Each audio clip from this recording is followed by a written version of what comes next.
Welcome back to Father and Son Fix. In this episode, we're going to show you how to take a pressure washer extension like this and clean your siding to take it from this to this.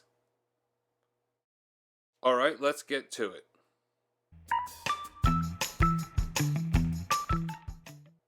So here's where we were able to wash with the pressure washer just on the ground, but we couldn't get up to the top there. Now, previously we had used a ladder, but it really didn't feel good being on the ladder and having the ladder get wet, and we wanted to look for another way to clean this siding on the side of the house here. And this is the north facing side, so definitely gets more of the green sort of algae type material there. Now, this is the Harbor Freight pressure washer, and if you're using one like this, you're going to need to get an adapter that goes in there to give you the 1/4 inch quick release fitting. Okay, so that's what the adapter looks like. And the end of the adapter, you see how it's got the ears that match the wand that goes into the pressure washer? If you've got one of these electric ones like this from a big box store or Harbor Freight like us, you're going to need this adapter. That's going to allow you to then connect the extension to that. Now, the extension itself comes in a number of pieces, as you'll see. And we didn't get the telescoping one. We wanted the one in a number of pieces. We thought it would be easier to troubleshoot any leaks. And as you'll see, that certainly was the case. So here's the kit that we got. It comes with a couple of different heads, sprayed nozzle heads.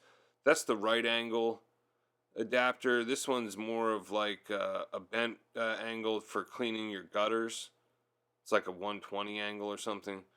And then here is the wand bottom, and that's what's going to connect into the 1/4 inch quick release that we showed you installing on the wand just a moment ago. Now, after that, the pieces are not connected by the quick release. Each of these additional pieces, and that actually right there, that little sort of like 45 nozzle, that's the one that we wound up using. Now those ends, okay, they have a quick release on them, but the adapter lengths that sort of go in between the first length and the final length, each of those is screwed together. It's not a quick release. So as you can see, they each have screw fittings on either end, not the quick release. The quick release is only at the top and the bottom sections of the wand, and it makes sense considering the flex that you'll see this this item go through. It is really it's some people have reported difficulty controlling it. We definitely agree it's not that easy to control, though it is workable, but there is certainly some hilarious results. Also, you're going to get a set of O-rings, and those O-rings, as you'll see, also came in handy. We were surprised there was a full set of replacement O-rings, and thankfully they were there because we did need them even in the process of power washing just this one wall. All right, so as we mentioned, the first piece is just a screw in. All those lengths in between the bottom and the top piece are screws. So let's screw those all together, and this is what the final result looks like. All 96 or 97 inches of it. Here's a closer look at the connections, and you'll notice that the connections don't quite line up perfectly, and even after we adjusted them later, that was the case. So don't torque them to the point where they need to line up perfectly. Definitely recommend wearing a pair of safety goggles and a hat for this. You're going to get a lot of water raining down from above. They give you a choice of different heads. We went with the 30 degree. I know it's kind of hard to see there to start out with. And as we noticed right away out of the box, we had a leak. And so what we had to do was tighten the fitting from the factory.